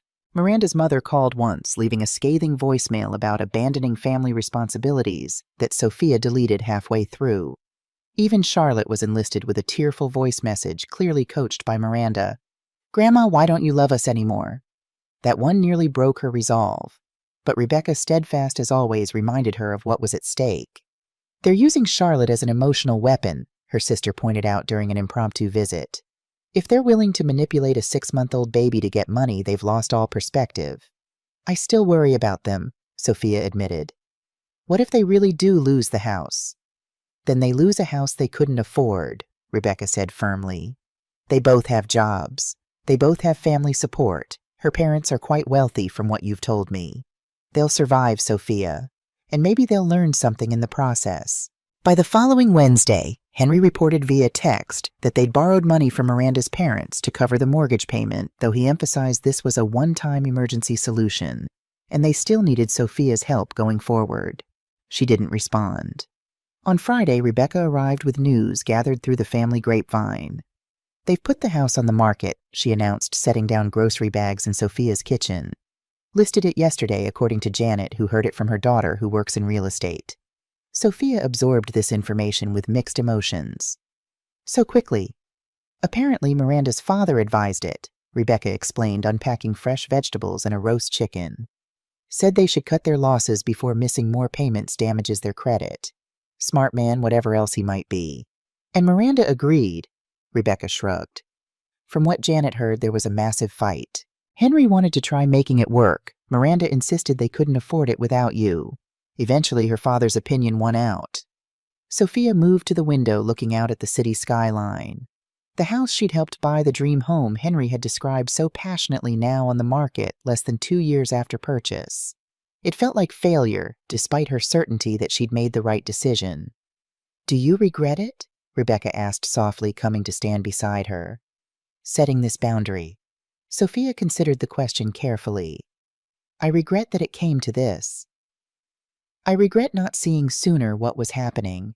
But no, I don't regret standing up for myself. It was long overdue. Rebecca squeezed her shoulder. Good. Now I brought dinner and a bottle of wine. Let's eat something besides those sad frozen meals you've been surviving on. As they prepared the table, Sophia's phone chimed with a text message. She glanced at it, then looked away, her expression unreadable. Henry, Rebecca guessed. Sophia nodded. He wants to meet tomorrow. Says he has something important to tell me. Are you going to see him? Yes, Sophia said after a moment. It's time we talked face to face. Whatever happens next, we need to be honest with each other. Want me to come with you? Rebecca offered. Moral support? Sophia shook her head. This is between Henry and me. It always has been, really. Miranda was just a catalyst for problems that were already there. My inability to set boundaries, Henry's expectation that I would always sacrifice for him. The cafe they'd agreed to meet at was a neutral location halfway between her apartment and Henry's house. As Sophia arrived shaking rain from her umbrella, she spotted her son already seated in a corner booth hunched over a coffee cup. Even from a distance, the change in him was shocking. In just 2 weeks, Henry had visibly transformed. His usually clean-shaven face now bore several days' worth of stubble, dark circles shadowed his eyes, and he'd lost enough weight that his shirt collar gaped around his neck.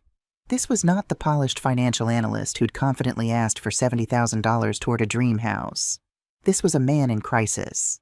Henry, she said softly, sliding into the booth across from him. He looked up, his eyes red-rimmed. Mom, thank you for coming. A waitress approached, and Sophia ordered a simple tea. When they were alone again, she studied her son, noting the trembling in his hands as he lifted his coffee cup. You wanted to talk? She prompted gently. Henry set down his cup with great care, as if afraid it might shatter. I need to tell you everything. No more lies, no more pretending. He took a shuddering breath. We're getting divorced. Though Rebecca had hinted this might be coming, the finality of the statement still caught Sophia by surprise. Oh, Henry, I'm so sorry. Don't be, he said, his voice flat. It's been over for months.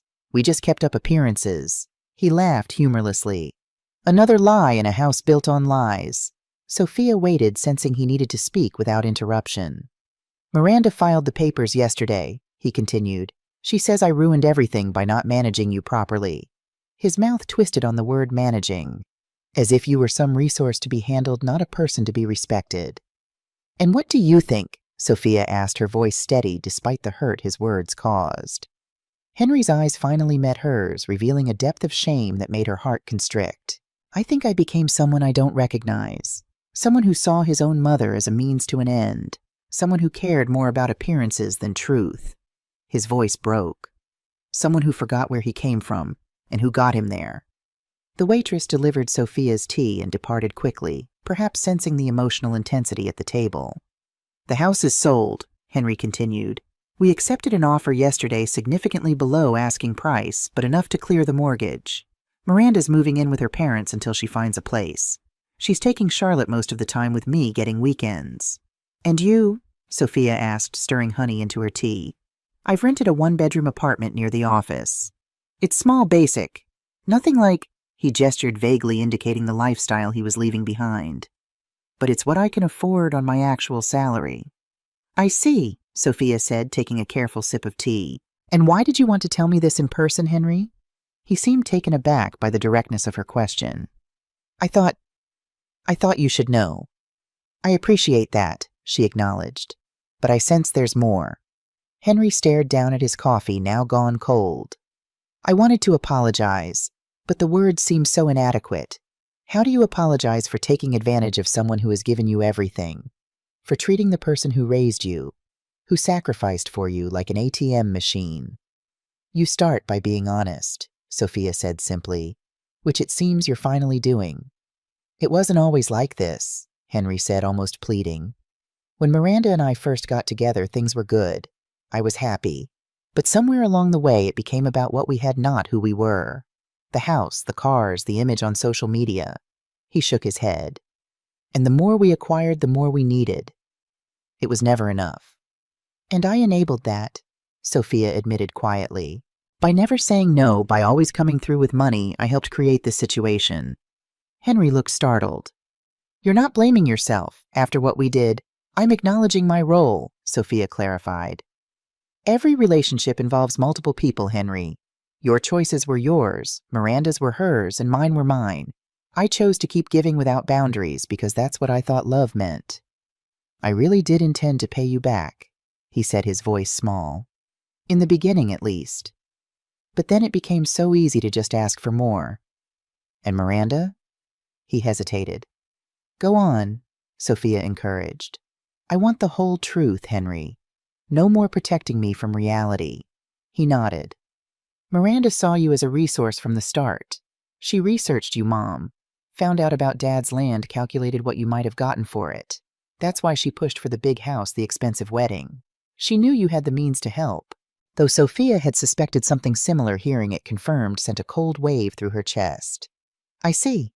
I knew what she was doing, Henry admitted, his voice barely audible. And I went along with it because I wanted what she wanted. The lifestyle, the prestige. I convinced myself you were happy to help, that you wanted us to have these things. And what about now? Sophia asked. What do you want now, Henry? He looked up, his eyes filled with unshed tears. I want my mother back. I want to be the son you deserve. I want to make this right somehow, even though I know I can never fully repair the damage I've done. Sophia reached across the table and took his hand, feeling the bones beneath his skin, the slight tremor in his fingers. Despite everything, this was still her child, the boy she had carried and raised and loved beyond measure. There is a way forward, she said carefully. But it won't be easy, and it won't look like it did before. I'll do anything, he said, squeezing her hand. Whatever it takes. It will take honesty, accountability, and time, Sophia told him. And it will require you to stand on your own financially while making amends for what's been taken. Henry nodded, seeming to take strength from her directness. I've been thinking about that. Once the house sale closes, there should be a small amount left after the mortgage is paid. It's nowhere near what I owe you, but it would be a start. And I can set up a monthly payment plan for the rest.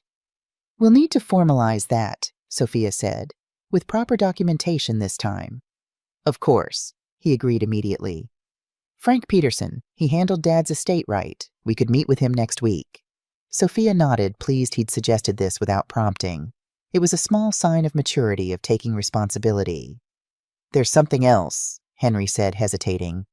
Charlotte, Miranda's been difficult about visitation. She says that since you abandoned us financially, you don't deserve a relationship with Charlotte. Anger flashed briefly across Sophia's face. Charlotte is not a bargaining chip. She's a child who deserves to know her grandmother. I agree, Henry said quickly. And legally, during my time with her, I can decide who she sees. I want you in her life, Mom. She needs you. I need you. His voice broke on the last words. Sophia squeezed his hand once more, then released it to pick up her teacup. We'll work on rebuilding Henry, step by step, but there need to be clear boundaries this time, understood? Absolutely.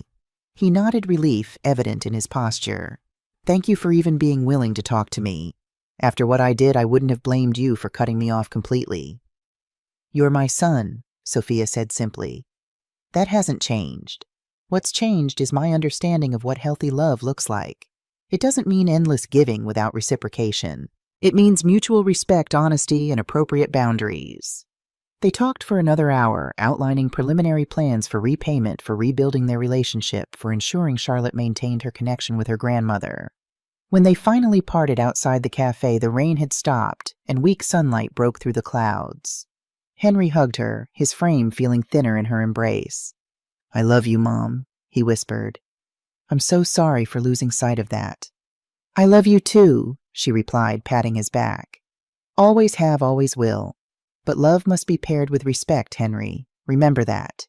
As she watched him walk away, shoulders still slumped, but head held a bit higher, Sophia felt a complicated mixture of emotions, sadness for what had been lost, cautious hope for what might yet be salvaged, and underneath it all, a quiet pride in herself for finally standing. 1 week after their cafe meeting, Sophia sat beside Henry in Frank Peterson's office, reviewing the documents the attorney had prepared. The repayment agreement was straightforward. Henry would transfer $40,000 from the house sale proceeds as an initial payment, then commit to monthly installments of $1,200 for 5 years.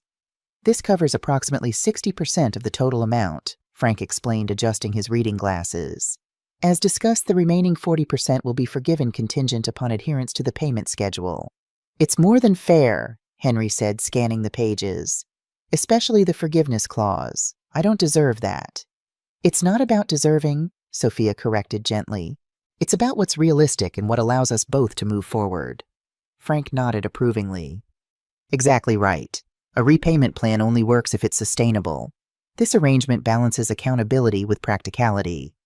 As Henry signed the documents, his hand steady and determined, Sophia felt a weight lifting from her shoulders. The agreement wasn't just about money, it was a concrete symbol of changed dynamics of new beginnings based on clarity rather than manipulation.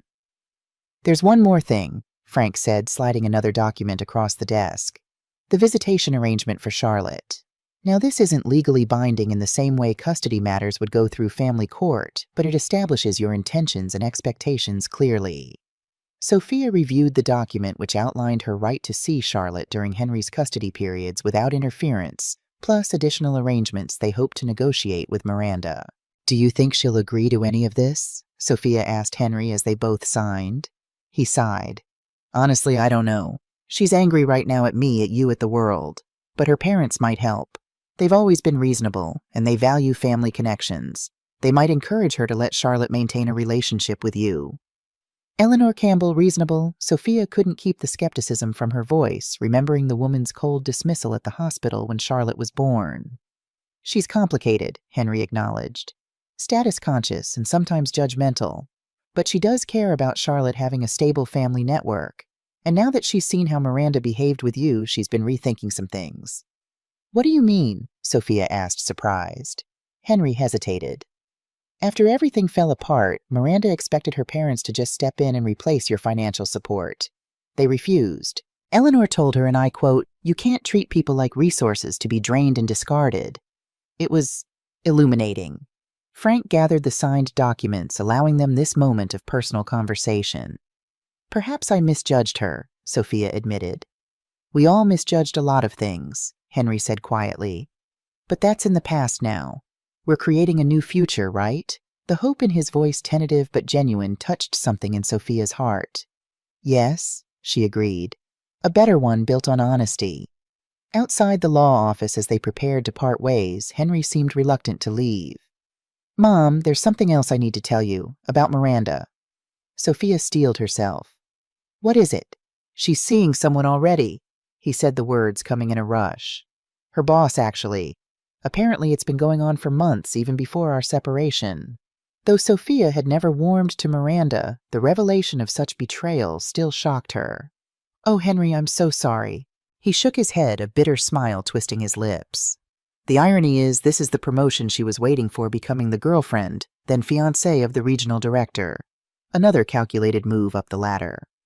"And Charlotte, how does this affect her?" "That's the one silver lining," Henry replied. "Miranda's new boyfriend doesn't particularly like children. He's already suggesting Charlotte spend more time with me, which means," he looked at Sophia meaningfully, "more time with her grandmother, too." Sophia finished feeling a spark of joy despite the sordid circumstances. "Exactly," Henry confirmed. "Sometimes things work out in unexpected ways." As they said goodbye, Sophia watched her son walk toward the train station, his posture straighter than it had been at the cafe, his steps more purposeful. The past weeks had broken him, but perhaps from that breaking something stronger would emerge, a man who understood the value of integrity of family bonds based on love rather than utility. She hoped so. For his sake, for Charlotte's, and for her own. Rebecca, who had helped with the preparations, surveyed their work with satisfaction. "It looks perfect. Charlotte will love it." "I hope so," Sophia replied, adjusting a stuffed elephant on the bed. "It's been so long since I've had her here for more than a few hours." "Are you nervous about having her overnight?" Rebecca asked, perceptive as always. Sophia nodded. "A little. She's only 6 months old, still so young. What if she cries all night? What if she misses Miranda?" "Then you'll comfort her," Rebecca said simply. "That's what grandmothers do. Besides, Henry will be here to help if needed." The doorbell rang, sending a flutter of anticipation through Sophia's chest. She hurried to answer it, finding Henry on her threshold, Charlotte secured in a carrier against his chest, a diaper bag slung over his shoulder. "We're here," he announced unnecessarily, a nervous smile playing across his face. "Someone's very excited for her sleepover with Grandma." Charlotte, dressed in a yellow onesie with tiny ducks printed across it, regarded Sophia with solemn dark eyes. Henry's eyes before breaking into a gummy smile of recognition.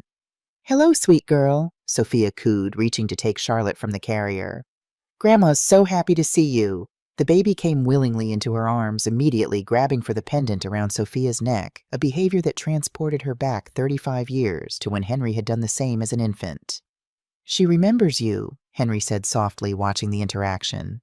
"Even with all the restricted visits, she knows her grandma." "Children are resilient that way," Sophia agreed, bouncing Charlotte gently. "Their hearts stay open even when adults try to close them." Henry winced slightly at the implied criticism, but didn't disagree. "I brought everything she might need," he said, setting down the diaper bag. "Formula diapers, extra clothes, her favorite blanket, the white noise machine she likes for sleeping." "Henry," Sophia interrupted with a gentle smile, "we'll be fine. I've done this before. Remember I raised an infant on my own." He flushed. "Right. Sorry. I want this to go well. For both of you." "It will," she assured him. "Now why don't you show me how this fancy white noise machine works while Rebecca makes us some lunch?" The afternoon passed in a comfortable rhythm, the three adults taking turns entertaining Charlotte, who seemed to blossom under the attention. When Henry prepared to leave around dinner time, promising to return the next afternoon, there was a moment of tension not between Sophia and Henry, but in Henry himself. She recognized the struggle of a new parent leaving their child overnight for the first time. "She'll be perfectly safe," Sophia reassured him. "And you're only 20 minutes away if needed." "I know," he said, kissing Charlotte's head one more time. "It's not that I don't trust you. It's just hard to let go," Sophia finished for him. "I understand. I felt the same the first time I left you with a babysitter. It gets easier."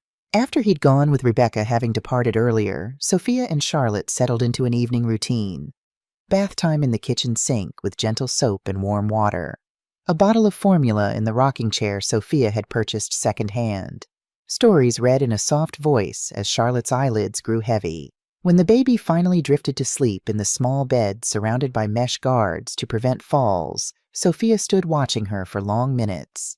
The rise and fall of her tiny chest, the way her lips occasionally moved in sleep, as if still nursing the perfect miniature fingers curled against the sheet, it was a miracle Sophia had feared she might lose. In the living room, she lowered herself into her favorite chair, keeping the baby monitor close. For the first time in months, perhaps years, she felt completely at peace. Not because everything was perfect, far from it. The situation with Miranda remained tense. Henry was still rebuilding his life post-divorce, and the financial repayment had only just begun. But Sophia had reclaimed something precious, her self-respect, her boundaries, and her rightful place in her granddaughter's life. She had stood firm when it mattered most, refusing to be exploited any longer, and in doing so had created space for healing and renewal. The conditions she'd set for reconciliation, financial accountability, respect for her time, and feelings appropriate access to Charlotte weren't punishments for Henry's past behavior. They were the foundation for a healthier relationship going forward. A relationship where love and respect walked hand in hand rather than one trampling the other. The baby monitor emitted a soft coo as Charlotte stirred briefly before settling again. Sophia smiled in the dimness of her apartment, feeling the full circle of her journey from the young widow cradling baby Henry, determined to give him everything, to the wise grandmother who had finally learned that sometimes the most loving gift was a firm boundary. Tomorrow would bring its own challenges, but tonight, in this moment of quiet triumph, Sophia Reynolds rested in the knowledge that she had not just survived, but emerged stronger, not just for herself, but for all of them. On a sunny Saturday morning in October, Sophia stood at the registration desk of the Boston Community Arts Center, Penn, hovering over an enrollment form. "Having second thoughts?" asked the receptionist, a kind-faced woman with silver-streaked hair. "Not second thoughts exactly," Sophia replied. It's been a long time since I did anything like this." The form was for a watercolor painting class, something Sophia had dreamed of trying since her 20s. Always there had been reasons to postpone Richard's death. Henry's needs work demands financial constraints. But now, with her finances stabilized by Henry's regular repayments and her time her own, to schedule the excuses had evaporated. "Well, Cassie is a wonderful teacher for beginners," the receptionist encouraged. "Very patient, very supportive. You'll be in good hands." Sophia nodded and signed her name with a decisive flourish. There, committed. Walking home with her receipt and supply list in hand, Sophia felt a lightness in her step that had been absent for years. The past months had brought many changes, most for the better. Henry had secured a promotion at work and moved to a slightly larger apartment with a proper bedroom for Charlotte. He'd made every repayment on schedule, sometimes including a little extra when possible. Miranda surprisingly had gradually relaxed her opposition to Sophia's involvement in Charlotte's life. This thawing seemed to coincide with troubles in her new relationship. The boss had apparently proven less committed than expected, and her own parents' insistence that Charlotte needed all her family connections. As Sophia turned onto her street, she spotted Rebecca waiting outside her building, 2 coffee cups in hand. "Perfect timing," her sister called. "I was just about to call you." "What's the occasion?" Sophia asked, accepting the offered coffee. "Do I need an occasion to visit my favorite sister?" Rebecca grinned. "Actually, I have news.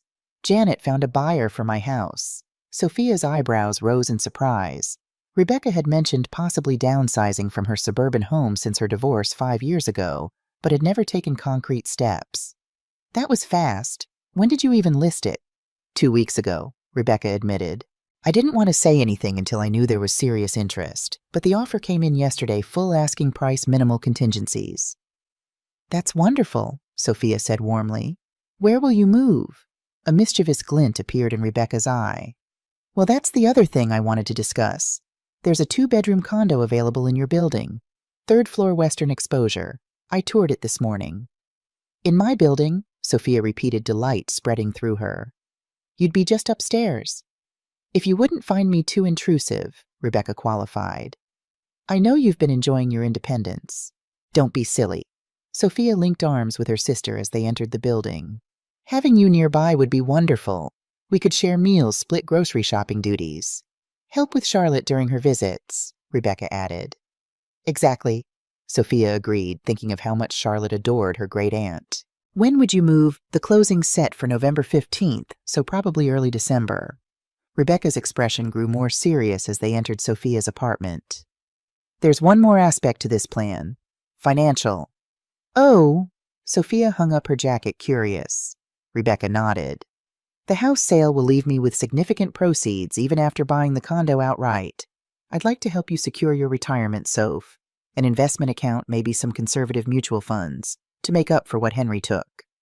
"Rebecca," Sophia began, immediately resistant. "That's your money, your security." "And what do you think would happen to me if you ran out of savings?" Rebecca countered. "I'd be supporting you anyway, and we'd both be stressed about it. This way we plan intelligently. Together." Sophia sat on the sofa, considering her sister's words. After a lifetime of being the one who gave, who sacrificed, accepting help felt strange, almost uncomfortable. Yet wasn't this what she'd been learning these past months? That healthy relationships involved reciprocity, balance, give and take. "We could talk to a financial advisor together," she said finally. "See what makes sense for both our futures." Rebecca's face lit up. "Perfect. I already have a consultation scheduled for next week. I was hoping you'd say yes." Later, after Rebecca had left to meet the real estate agent about the upstairs condo, Sophia stood at her kitchen window watching the neighborhood children play in the community garden below. A young mother supervised from a bench, her attention divided between her toddler and a book she was reading. The scene reminded Sophia of herself decades earlier, watching Henry play while studying bookkeeping materials, determined to build a better future. Back then, she'd believed sacrifice was the highest form of love. Now she understood that self-respect was equally important, that depleting oneself completely didn't serve anyone in the end. Her phone buzzed with a text message from Henry. "Charlie and I are making pumpkin bread using your recipe." "Well, trying to. There's flour everywhere. See photo evidence attached. Still want us to come tomorrow." The accompanying picture showed Charlotte in her high chair, face and hair dusted with flour, grinning delightedly, while Henry, looking equally messy, pretended horror beside her. Sophia laughed out loud, quickly typing back, "Absolutely. Baking disasters are a family tradition. I'll have the vacuum ready." Family tradition. The phrase lingered in her mind as she set the phone down. They were building new traditions, now healthier ones, based on mutual respect rather than obligation. Henry was learning to be both a giver and a receiver, understanding that strength came from interdependence, not exploitation or martyrdom. And Sophia herself, she was learning that life could begin anew at 65, that setting boundaries didn't diminish love but enhanced it, that there was joy to be found in painting classes and sister neighbors and flower-covered grandbabies. That respect, once claimed, changed everything. "Mrs. Reynolds," This is Eleanor Campbell, Miranda's mother." Sophia nearly dropped the phone in surprise. She and Eleanor had maintained a careful distance since the divorce, communicating only through Henry when absolutely necessary regarding Charlotte. "Yes. Hello, Eleanor. Is everything all right?" "Not exactly." Eleanor's voice sounded strained.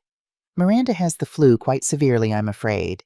She was supposed to drop Charlotte with Henry tonight, but he's out of town at that conference in Chicago until tomorrow." "I see," Sophia said carefully, unsure where this was heading. "Normally I would keep Charlotte myself," Eleanor continued, "but Gerald and I are leaving for a Caribbean cruise in 3 hours. The car service is already scheduled." "I understand," Sophia said, suspicion dawning. "You'd like me to take Charlotte tonight. If you're available," Eleanor confirmed, a note of desperation entering her voice. "The alternative is Miranda trying to care for her while running a 102-degree fever, which seems unwise for both of them." "Of course I'll take her," Sophia said immediately. "Should I come to Miranda's apartment?" "That would be best. Miranda can barely stand, let alone drive." Eleanor paused. "Thank you, Sophia. I know this is complicated given the history." "Charlotte's welfare isn't complicated," Sophia replied simply. "I'll be there in 30 minutes. The drive to Miranda's downtown apartment was slow on the icy roads, but Sophia arrived safely, finding Eleanor waiting in the lobby with Charlotte and a hastily packed overnight bag. "Miranda's resting," Eleanor explained, transferring a sleepy Charlotte into Sophia's arms. "I've given her medication and stocked her refrigerator. The doorman will check on her tomorrow." Charlotte, recognizing Sophia, nestled against her chest with a contented sigh. "Bah," she murmured her word for Grandma that never failed to warm Sophia's heart. "Hello, sweetheart," Sophia whispered, kissing her forehead. "We're having an unexpected sleepover." Eleanor watched the interaction, her expression unreadable. "She's comfortable with you," she observed. "That's good." Sophia nodded, sensing there was more Eleanor wanted to say. "We've spent a lot of time together these past months." "Yes, well?" Eleanor glanced at her watch. "I should go. Gerald will be wondering where I am." She hesitated, then added, "Sophia, I know we've never been close, but I want you to know I was wrong about many things. The way Miranda treated you, the way I enabled it, it wasn't right." Surprised by this unexpected acknowledgement, Sophia chose her words carefully. "We all made mistakes. What matters is that we're doing better now for Charlotte's sake." "Indeed," Eleanor agreed, her usual composure returning. "Well, safe travels home. The forecast says more snow overnight." As Sophia drove home with Charlotte securely fastened in the car seat Henry had installed months ago, she reflected on Eleanor's partial apology. It wasn't exactly warm or effusive, but from a woman as proud as Eleanor Campbell, it represented a significant shift. At home, Sophia settled Charlotte into her now familiar routine dinner bath stories sleep. The baby went down easily exhausted from the disruption to her schedule and the excitement of an unplanned visit to Grandma's. The next morning, after confirming that Henry would be back that afternoon to collect Charlotte, Sophia received another unexpected call from Miranda herself. "Sophia," her voice sounded raspy and weak. "Mom said Charlotte's with you." "Yes, she's fine," Sophia assured her quickly. "She slept well and just had breakfast. Henry will pick her up around 4. There was a pause filled only with Miranda's congested breathing. "Thank you," she said finally, "for taking her on such short notice." "Of course," Sophia replied, uncertain how to navigate this rare direct communication with her former daughter-in-law. "How are you feeling?" "Awful," Miranda admitted. "But the fever's down a bit." Another pause.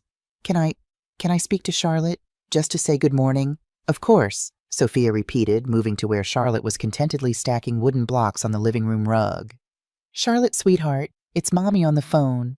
She held the phone to the baby's ear, smiling as Charlotte's face lit up at the sound of Miranda's voice. "Mama!" she exclaimed, grabbing for the phone with pudgy hands. Sophia kept a careful hold on the device, letting mother and daughter have their moment. She could hear Miranda's voice softening the genuine love there unmistakable, despite everything else that had happened.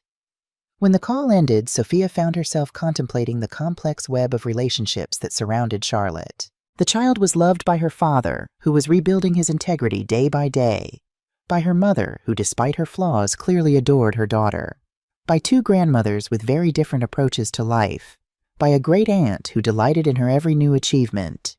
It wasn't the family structure Sophia had envisioned when Charlotte was born, with its divorces and repayment agreements and carefully negotiated visitation schedules, but it was in its own way rich with connections and possibilities. Later that afternoon, when Henry arrived to collect Charlotte, he brought news. "Miranda called me," he said, helping Charlotte into her coat. "She said you were surprisingly understanding about taking Charlie last night. I think that's Miranda speak, for I've been wrong about Sophia." Sophia smiled, fastening the tiny buttons Charlotte couldn't manage herself. "People can surprise you, even after you think you know everything about them." "Like me?" Henry asked, a shadow of old guilt crossing his face. "Like all of us," Sophia corrected gently. "I've surprised myself these past months, finding strength I didn't know I had, discovering new interests, building a life that's truly mine." Henry nodded, lifting Charlotte into his arms. "The painting classes seem to be going well. The watercolor you gave me for Christmas is already framed in my living room." "I'm enjoying it," Sophia acknowledged. "And next month I'm taking a photography workshop at the community center." "Good for you, Mom," Henry said sincerely. "You deserve to explore all those things you set aside for so long." As they prepared to leave, Charlotte reached out unexpectedly, placing one hand on Sophia's cheek and the other on Henry's, as if physically connecting them. "Pa, Dada," she declared solemnly. Both adults laughed, delighted by her gesture. "That's right, sweetie," Henry confirmed. "Grandma and Daddy both love you very much." After they'd gone, Sophia stood at her window watching as Henry carefully secured Charlotte in his car below. The snow had stopped leaving the world, blanketed in pristine white that glittered in the winter sunlight. Despite the cold, several children had emerged to build snowmen in the community garden, their colorful winter gear bright against the monochromatic landscape. Rebecca appeared beside her, having used her new key to let herself in. "They got off okay." Sophia nodded. "Miranda called this morning to thank me for taking Charlotte." "Wonders never cease," Rebecca remarked dryly. "Next thing you know, she'll be inviting you to tea." "I wouldn't go that far," Sophia laughed. "But it's progress. Healing happens in small steps, I think."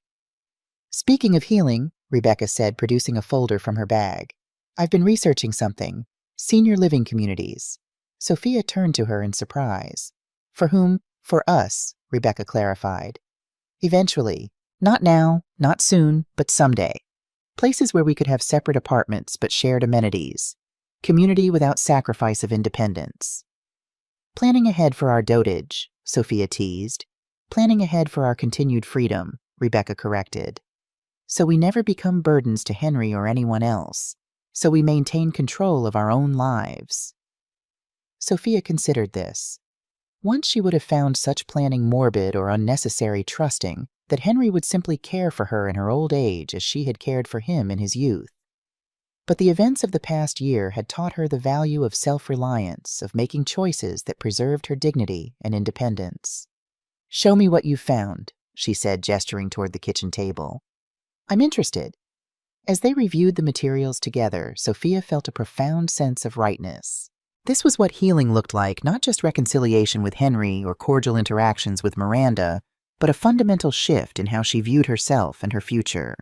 No longer defining her worth solely through sacrifice, no longer believing love required the surrender of her own needs. Outside, the winter sun began its early descent, casting long shadows across the snow.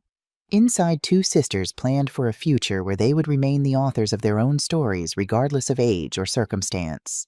And in this moment of quiet communion, Sophia Reynolds knew with certainty that she had found her way home, not to a place but to herself. Her own contribution, a watercolor landscape of the harbor at sunrise, hung between works by fellow students. Some more accomplished others still finding their way, all representing journeys of personal expression. An orange "Sold" sticker adorned the corner of her painting, the first time she'd ever sold a piece of her artwork. "Congratulations," said Cassie, her instructor approaching with a glass of the inexpensive wine being served at the reception. "Your first sale. How does it feel?" "Surreal," Sophia admitted, accepting the wine. "I never imagined someone would want to buy something I created."